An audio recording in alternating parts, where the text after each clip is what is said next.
Yo, what is going on, everyone? My name is Nick, or the Notorious Fantasy, and in today's video, we're going to be going in-depth into my top 32 ranked running backs for week number 4 of the 2022 fantasy football season. Inside of today's video, I will not include players that already played last night as I'm recording today's video on Friday on Thursday Night Football, because they already played, and it's not like you could just throw them now into your lineup. But before we could get into things, I would like to ask that if you guys are new to the channel and you do end up enjoying today's video, that you please make sure to hit that subscribe button down below. And while you're down there, whether you are new to the channel or not, please make sure that you do leave a like on today's video. It would help me out a ton. And if you do want to follow me on Twitter, please do so at NotoriousFNTSY. I would also like to ask that if you guys have any questions around week number 4 of the fantasy football season, please make sure that you ask down below in the comment section. I love talking to you guys down there. So without further ado, let's get into my week number 4 top 32 running back rankings. We begin with running backs 1 through 8, headlined by Saquon Barkley of the New York Football Giants, going up against the Chicago Bears on Sunday at home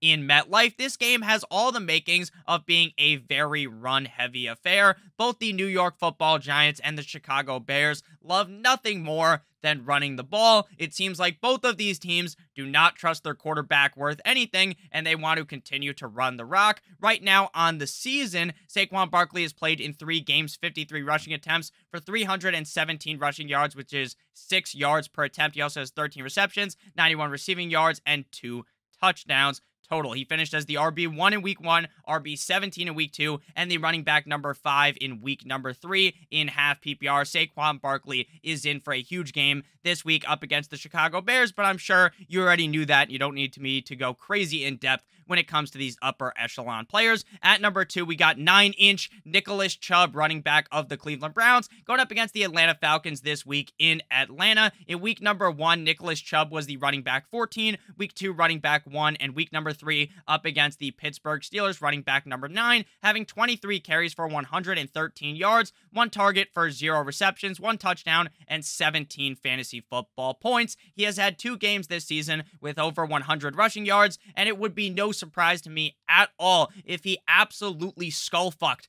the Atlanta Falcons defense. This is an excellent matchup for Nick Chubb and this whole Cleveland Browns team, and I really do expect them to be running a lot in this game, and I think this is more of a Nick Chubb game compared to a Kareem Hunt game, so I think Nick Chubb is going to have a great game. My running back number 3 is Jonathan Taylor of the Indianapolis Colts, going up against the Les Titans at home in Indianapolis. Now, Jonathan Taylor has not necessarily lived up to the number 1 overall pick in fantasy football that he was drafted to be. Now, I'm not saying that you should panic and sell Jonathan Taylor for a half-eaten bag of fucking Doritos, but what I'm saying is that you shouldn't be as bullish on Jonathan Taylor, right? You shouldn't just rank him number 1 overall every single week and close your eyes and do that. Are you going to play Jonathan Taylor every single week? Definitely, but I don't want to rank him number 1 overall because I worry slightly about this Indianapolis Colts team as a whole. In week 1, he had 31 carries for 161 rushing yards, 7 targets, 4 receptions, 14 receiving yards, a touchdown, 26 fantasy points, RB number 2 in half PPR. Then the week after that, up against the Jacksonville Jaguars, we all know what happened, and the Indianapolis Colts team basically shit the bed. They couldn't do anything. Week 3 up against the Chiefs in a win, 21 carries, 71 rushing yards, 5 targets, 3 receptions, 20 receiving yards, 23 at the running back position. So Jonathan Taylor has been decent. The matchup up against the Tennessee Titans isn't necessarily the most ideal, but we did see Saquon Barkley in week number 1 go absolutely crazy up against the Titans. So you're obviously starting Jonathan Taylor, but I just don't have him ranked number 1 overall anymore because I do worry about just how valuable his touches are going to be. He's clearly going to be seeing 20+ rushes in this game. It's just, honestly, I'm just not too sure how valuable they will be. Next up, we move to running back number 4, Christian McCaffrey of the Carolina Panthers, going up against the Arizona Cardinals at home in Carolina this week. Now, when it comes to Christian McCaffrey, we have to talk about his injury. He is listed as questionable with a quad injury. McCaffrey missed practice on Wednesday and Thursday after suffering a quad injury in week 3 up against the Saints. We should find out soon about if he's going to end up playing or not. Based upon what I've seen today, it seems like they're going to try to push him to play. We'll see on Sunday. Obviously, if Christian McCaffrey does not play, that will elevate Donta Foreman, who I believe is the handcuff for Christian McCaffrey. but it's not going to elevate him to be where Christian McCaffrey's ranked, right? Maybe he goes inside the top 24, but they're going to use Chuba Hubbard as well. Plus, the rushing attack hasn't been the best. It's really just the fact that Christian McCaffrey is so fucking good that he's able to elevate the team. So if Christian McCaffrey doesn't play, obviously that's a big no bueno. Up against the Saints, 25 carries for 100-plus rushing yards, 4 targets, 2 receptions, 7 receiving yards, no touchdowns, 13 fantasy points. Running back number 16, Christian McCaffrey, another one of those running backs that hasn't lived up to expectations. Obviously, it's a long season. We're in week number 4. There's 17 total games on the year. But where you drafted Christian McCaffrey, you want to see him turn it around quickly, and we got to hope that he is able to play on Sunday up against the Cardinals. Next up, we move to RB number 5, Uncle Lenny Fournette, Big Lenny of the Tampa Bay Buccaneers, going up against the Kansas City Chiefs on Sunday Night Football in Tampa Bay. Speaking of underwhelming performances, Leonard Fournette has been pretty underwhelming this season. RB 15 in week 1, RB 28 in week 2, RB 28 in week number 3. Leonard Fournette last week promised us that he was going to score a touchdown. He didn't end up doing that. That game up against the Green Bay Packers for the Bucs was a complete and utter fucking snooze fest. But if we know one thing about Lenny, it's that he is going to continue to get the carries. They want to use Leonard Fournette like a workhorse running back. He gets a decent amount of targets every single game thus far this season. Week 3, 6 targets. Week 2, 4 targets. Week 1, 2 targets. He's a guy that is utilized in the pass-catching game.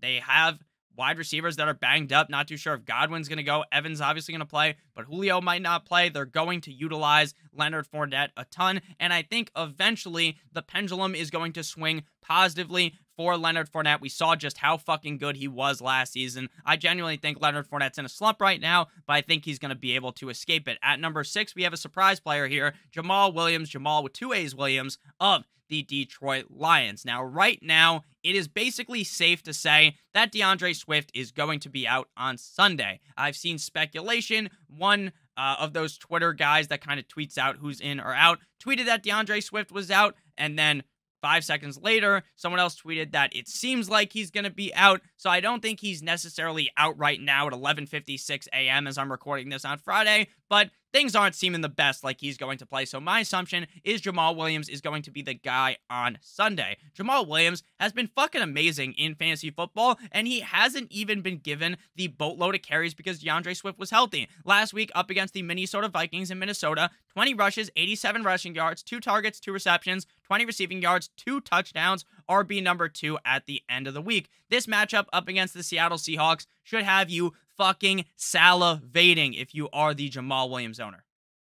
This situation is amazing. I think that Jamal Williams is going to dumpster the Seattle Seahawks defense. This guy has been putting up numbers again, even as the backup running back on this team. Now he's going to be given the carries. Now he's not necessarily going to get 5, 6, 7, 8 potential targets in a game like DeAndre Swift could, but I don't think he necessarily needs that. As long as he gets like 15 to 20 carries, this guy could finish as the number 1 running back at the end of the week. Right now, expert consensus rankings on Fantasy Pros have him as RB11. I have him significantly higher as my RB number 6. At number 7, we move to Austin Eckler of the LA Chargers, going up against the Houston Texans this week in Houston. Now, Austin Eckler, all of these first-round running backs basically have been humongous disappointments.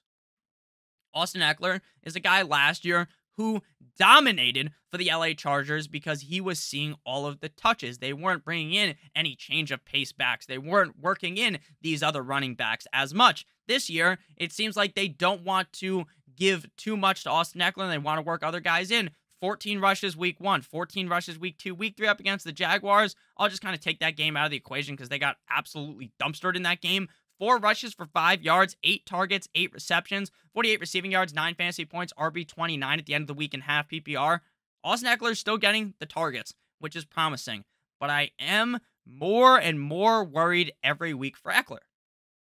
The matchup here is mouthwatering up against the Houston Texans. This should be a matchup that the LA Chargers take the Houston Texans out back behind Denny's and fuck the shit out of them. This should be an incredibly easy game for Austin Eckler. But what we have seen has me a little bit worried. Again, he's still a top 8 running back. I'm still playing him, but am I as confident as I would have been, say, in the preseason? If you ask me, Nick, how many points is Austin Eckler going to score up against the Houston Texans in week number 4? I'd probably say he's going to score 25 plus points. But where we're sitting at right now, that projection isn't necessarily as much of a lock. To close out the top 8, before we move to the next set of running backs, we have Derrick Henry, running back of the Les Titans, going up against the Indianapolis Colts in Indianapolis. Now, the first 2 games were a woozy for Derrick Henry.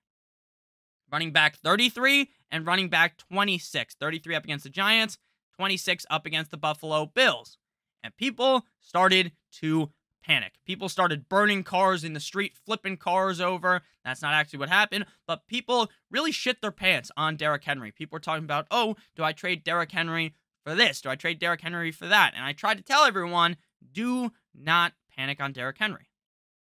Maybe the bounce back won't be up against the Raiders in week 3, but it's going to come. It's not like Derrick Henry magically after 1 year is just going to fall off the edge of the earth. If he does fall off the edge of the earth, it's more than likely that it's going to be a slow and steady decline.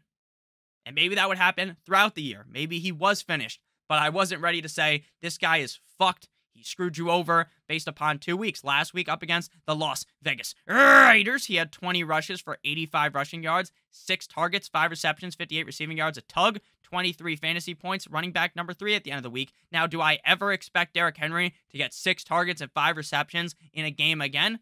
No. I think that's a little bit crazy. But that's also a positive for Derrick Henry if they start trusting throwing the ball to him more. Again, I would definitely be shocked if that happened again, but maybe now that means that they trust Derrick Henry slightly more. Maybe now he gets 2-3 targets a game instead of like half a target a game. So Derrick Henry is in a good spot here up against the Colts. I definitely feel very confident with him going forward. Now we move to running backs 9 through 16, headlined by Khalil Herbert of the Chicago Bears, going up against the New York Football Giants in New York. Now, I talked about it before with Saquon Barkley. This is a game where both teams want to run the ball at an incredibly high clip. My assumption right now is that David Montgomery does not suit up on Sunday. Again, this video is being recorded now. It's 12:01 p.m. Eastern Standard Time on Friday. There's obviously a chance that David Montgomery toughs it up and he plays. Definitely a shot that happens. Do I think that's going to happen? No, but it's in the realm of possibility, so make sure you monitor that going into Sunday. But if Khalil Herbert is the guy, Dave Montgomery is out, then Khalil Herbert is going to fucking feast on that Giants defense. We saw Zeke do it last week. Tony Pollard, week 3 up against the Texans. Khalil Herbert comes in for Dave Montgomery in relief. 20 rushes, 157 rushing yards, 2 targets, 2 receptions, 12 receiving yards, 2 touchdowns, 30 fantasy points, running back number 1 at the end of the week.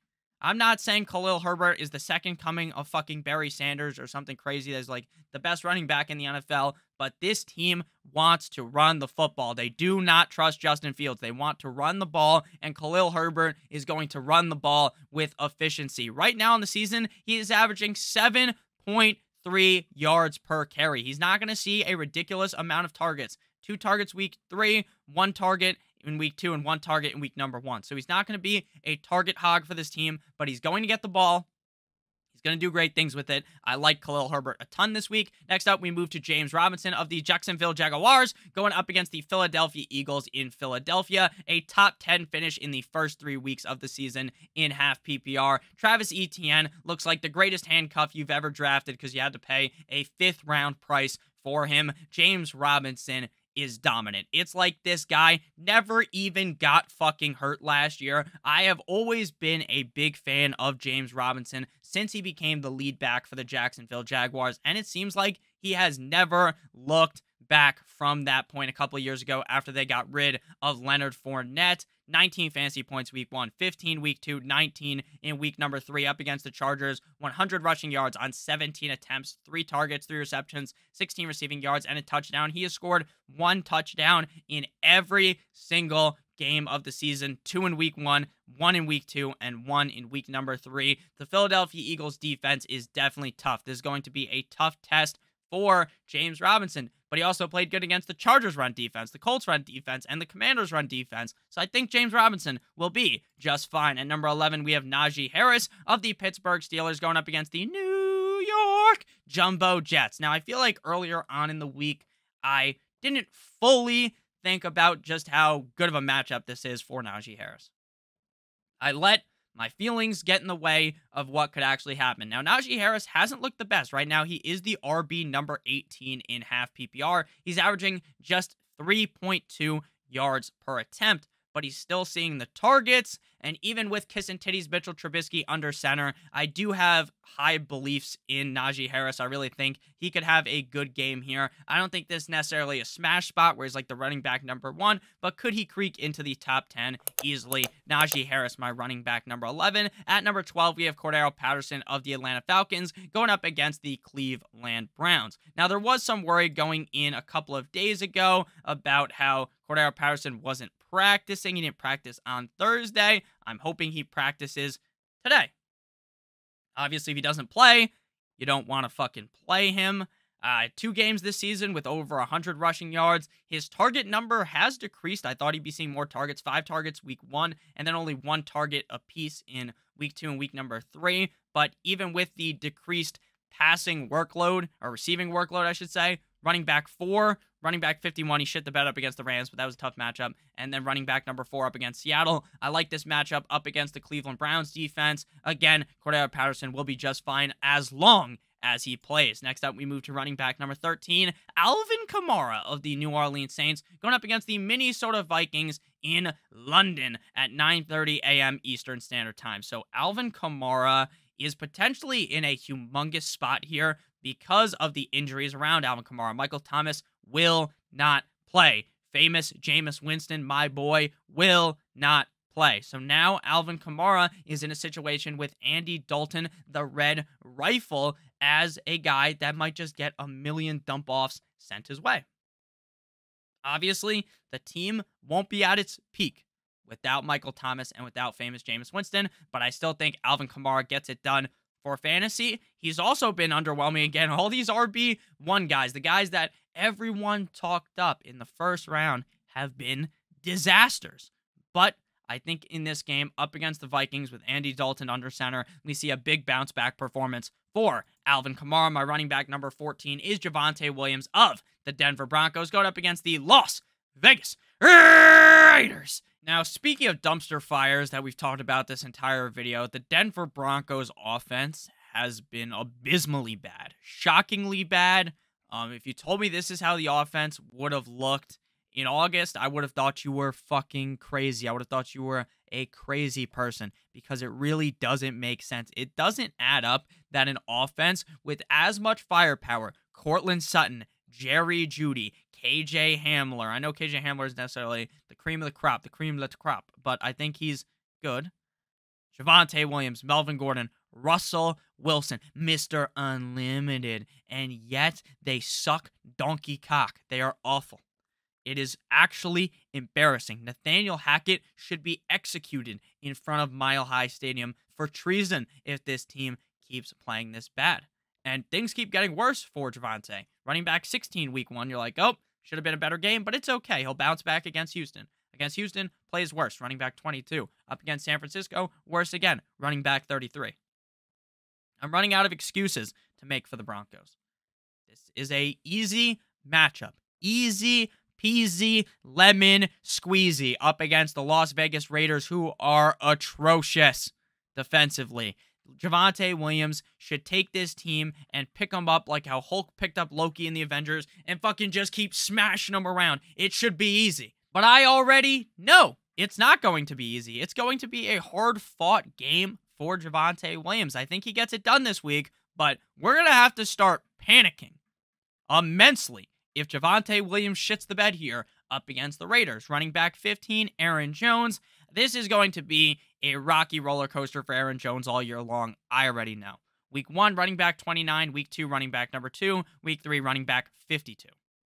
They have A.J. Dillon, They're going to use A.J. Dillon in some games. They're going to use Aaron Jones in some games more. There's going to be games where neither of them are used, like last week up against the Tampa Bay Buccaneers. Well, they're used, but they are not efficient. The Bucs defense was good. I kind of should have saw that coming. Now they get the Patriots defense, which is also pretty decent. This game on paper is awful because the Green Bay Packers are at full strength. The Patriots are without Mac Jones. This game could be a very run-heavy affair, which is why I like Aaron Jones. But again, I'm not telling you to lock in Aaron Jones as a top 12 back because we've seen what's happened this season. We have to follow what happened. Now, I'm not saying to panic completely, to get very worried, to bench Aaron Jones. But there's a chance that while I think he could finish as a top 5 back this week, that Aaron Jones gets outscored by Dillon and by a lot. Next up, to close out the top 16, we got Dalvin Cook. Now, earlier on in the week, I probably would have told you that there's a 0% chance that Dalvin Cook was going to play because it seemed very serious.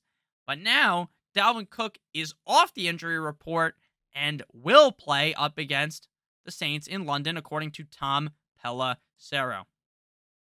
So, you got to play him. He hasn't been great. Running back 20, 44, 14. He has not been great, but he's seeing the carries. He's getting a couple of targets every single game. I think he's going to be fine up against the Saints. This matchup on paper isn't excellent, but the Saints defense has been kind of underwhelming. So I'm going to play Dalvin Cook, but again, like all these other running backs, it's hard to be confident in him, but I am going to roll him out this week. Before we move to the next bunch of running backs, I would like to give you guys a quick word for our friends, our sponsor of today's video. I'm pointing to him right now, but you can't see because the fucking mic is blocking it. Underdog Fantasy, promo code Stokastic. Are your best ball teams already cooked? Well, head on over to Underdog Fantasy to resurrect them with their week 6 through 17 best ball tournament. The entry fee is only $10 with $500,000 in total prizes and $100,000 going to first place. All you got to do is draft your team and that's it. You don't have to worry about doing waivers, trades, or in-season management. Underdog automatically gives you your best score at the end of each week of the season.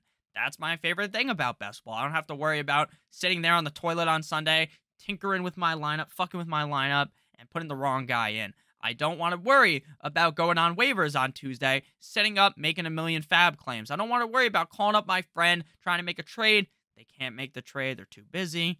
Now you don't have to worry about that because there's no waivers, there's no trades, and there's no in-season management because Underdog will give you the best lineup at the end of each week. Underdog also features daily and best ball contests for the MLB, the PGA, NBA, and the NHL, so you can get action all year long. All you got to do is click on the link in the video description down below or use promo code Stokastic, STOKASTIC, to get a first match deposit bonus of up to $100 with Underdog. So back on into things here. We move to the next bunch of running backs here with running back 17 through 24 headlined by James Conner of the Arizona Cardinals. Now, I am someone who was banging the drum aggressively. I was the hype train fucking commander. What is that? The commander? The conductor? The conductor of the train. Choo-choo for James Conner. The hype hasn't lived up. He's been banged up. But if there was ever a get-right game, it would be up against the Carolina Panthers in Carolina. I talked about this a lot this week. The Carolina Panthers have been not so good. The Arizona Cardinals haven't been great either. The Arizona Cardinals have been laughably bad compared to what you would think going into the season. The Arizona Cardinals always start off the season on fucking fire, on a crazy hot streak. And then they start to simmer off towards the end of the season. But they always start off hot. And this year, it's the opposite. Maybe they're going to catch fire, Hunger Games style, towards the end of the season. That would be great for Arizona Cardinals fans. I'm hoping James Conner bounces back here. He's been getting the touches. He just hasn't been doing much with them. 6 targets week 1, 4 targets week 2, 5 targets week 3. I think he bounces back here up against the Panthers. Running back 18, we got Damien Pierce of the Houston Texans going up against the LA Chargers. Now, week 1, people started to panic about Damien Pierce because they drafted him in like the 5th or 6th round. His ADP rose quicker than my cock in the morning, and people started to panic. They started to think, oh, did we mess up on Damien Pierce? Nick, did you see how good Rex Burkhead looked? And then people panicked. They're dropping Damien Pierce. They're trading Damien Pierce for nothing. And then week 2, Damien Pierce looks better. He doesn't have an amazing game. It's like, okay, things are looking positive. And then week 3, things look even better. He's a top 10 running back. He scores his first touchdown of his NFL career. And I've been telling you guys, stay patient. Don't overreact. And if you didn't overreact, you still have Damien Pierce. You didn't trade him for a fucking used condom, and you got him. And you can play him this week up against the LA Chargers in an okay matchup. I know James Robinson just feasted on those boys like they were Thanksgiving dinner. I don't think Damien Pierce necessarily does that, but I think he has a good game. RB number 19, we got Jeff Wilson Jr. of the San Francisco 49ers going up against the LA Rams on Monday Night Football. Now, last week, Jeff Wilson played good. He got a lot of carries. He wasn't necessarily the best running back in fantasy. He was RB 26, but he played good enough for a guy you picked up off the waiver wire. But it was shocking how much they used him. They didn't look to pivot to Jordan Mason or any other running backs. It was the Jeff Wilson Express, which we are not used to for the 49ers because normally they like to use a million running backs, a carousel of running backs. So it was promising to see for Jeff Wilson. The matchup up against the Rams is not the best, obviously, right? So that's why he's running back 19, but he's going to get the carries, and the Niners want to run the ball, so he ranks inside of the top 20. Again, I probably should have mentioned this a little bit earlier. None of the running backs that already played are in today's video. Why would you do that, Nick? Because they already played, and they're already either in your lineup or on your bench, and you can't change that. Running back number 20, Miles Sanders, Booby Sanders of the Eagles. Last week up against the Commanders, running back 47. Now, his first 2 weeks, he was a top 20 running back, so don't necessarily panic on Miles Sanders, but we all know that Miles Sanders' value is vultured. They have a quarterback that can vulture his points in Jalen Hurts. Jalen Hurts is an excellent quarterback. Literally looks like he might win MVP of the league, so that's awesome for Eagles fans. That's awesome if you have him. He's a great quarterback, but it hurts Miles Sanders.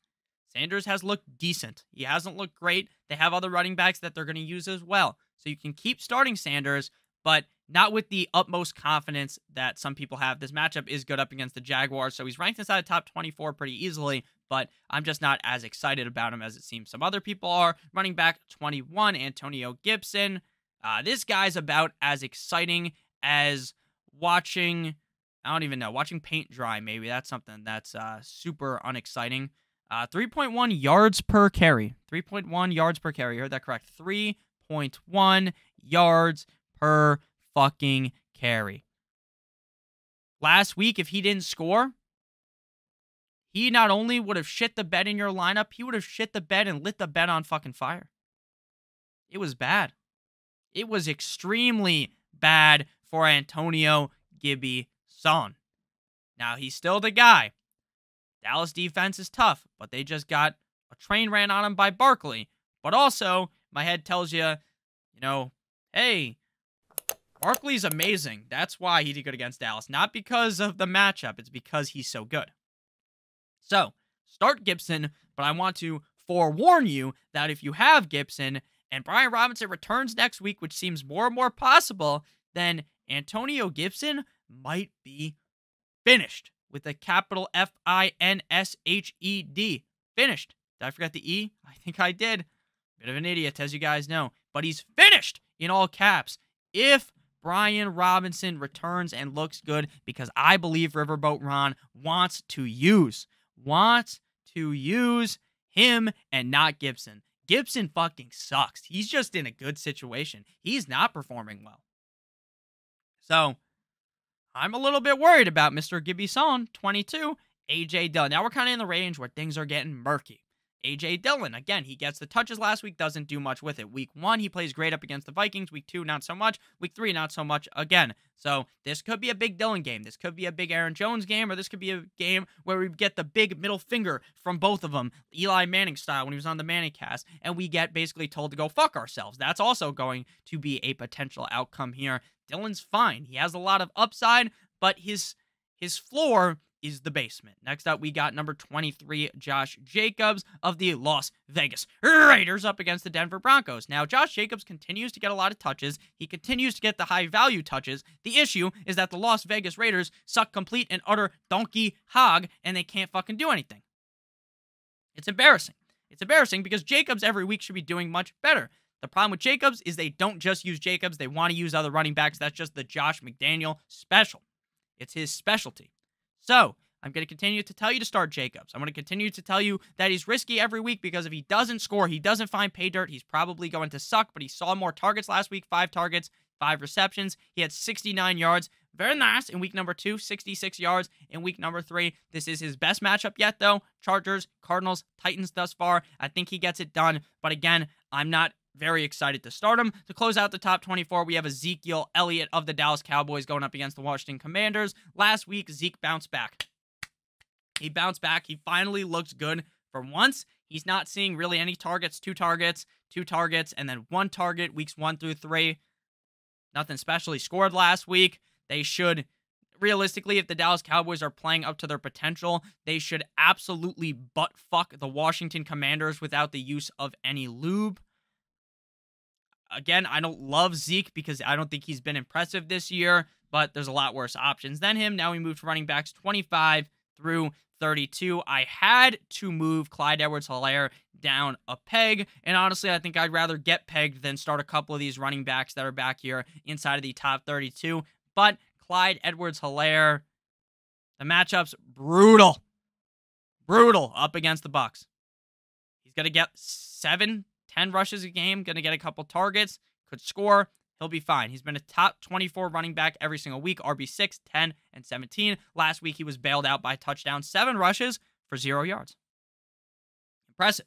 But he also had 5 targets, 5 receptions, 39 receiving yards, and a touchdown. So I'm still in on Clyde Edwards-Hilaire.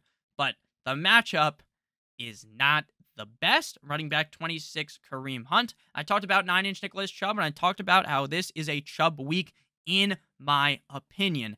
Unless the Falcons are able to fight and fight and fight back into this game, and then maybe the Browns are playing from behind, and when the Browns are going from behind, when they're hitting it from the back, doggy style, then Kareem Hunt is going to get more usage because they're playing from behind. They have to throw the ball, and Chubb isn't this pass-catching back. They just don't throw the ball to Chubb. I think Chubb's actually a good pass catcher. They just don't give him the opportunities because Hunt is so good at doing that. So Hunt has a lot of upside. He's either, his range of outcomes is insane. He'll finish anywhere from running back 32 to running back number 4 would be my guess, right? He finished RB5 week 1, so it's definitely possible. He's not going to see a lot of carries, but he does have that upside because he's such a skilled player. RB27, Devin Singletary finally has a good week up against the Dolphins. 9 rushes for 13 rushing yards, 11 targets, 9 receptions, 78 receiving yards, 1 touchdown, 20 fantasy points, RB6 at the end of the week. A round of applause for Devin Singletary. But, big butt like Mia Malkova, Buffalo Bills running back Devin Singletary always plays good against the Dolphins. So, not much of a shocker. There's a lot of banging happening outside of my house because they're deciding to build a house during the day, which is awesome. Sounds like fucking Bob the Builder and Handy Mandy are collabing outside of my house, but it's okay. We keep on rolling. Devin Singletary, that was his best game. I don't think he does better up against the Baltimore Ravens this week in Baltimore. I think he's going to be okay. But again, do you really want to be starting him? Probably not. Running back 28, Tony Pollard. Tony Pollard's got the juice. He's got the juice, but he doesn't get the opportunities. 9 rushes, 13 rushes. Like, he looks good every week, but they don't keep feeding him the ball because the big fat Kool-Aid man, what's the head coach's name off the top of my head? Fuck, I forgot his name. I can imagine his face. Mike McCarthy. That's his name. That fat bastard always gives the ball to Zeke. Jerry Jones loves Ezekiel Elliott. It's like Ezekiel Elliott has a video of Jerry Jones doing something very wrong. Because why else would we see Tony Pollard get fucked by Zeke? Like, why else is Zeke not giving up his workload to Pollard? Pollard is clearly better.